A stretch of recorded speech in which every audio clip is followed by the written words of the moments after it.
Hi friends, जय जगन्नाथ। आज आम क्रॉस पट्टी बनैबा शिखा। बहुत लोकंर क्रॉस पट्टी केमती बनावे से डाउट थाए। मुझे आपंकर से डाउटा को क्लीयर करने को जाऊँगी।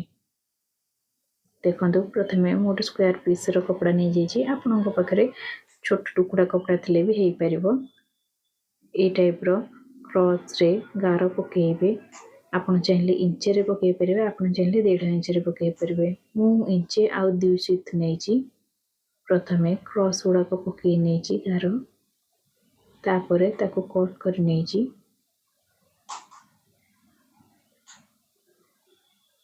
देखंतु सबू कट कर सारापर ताको मु स्टिच करिछि। ए भली भाबे स्टिच करिवे। तापर एजेस को ठीक करि नेबे। देखंतु आपनकर क्रॉस पट्टी रेडी हो जाइछि। आपन जदि वीडियो भल लागे लाइक शेयर कमेंट करबा को भूलिबेनी। Thank you. जय जगन्नाथ।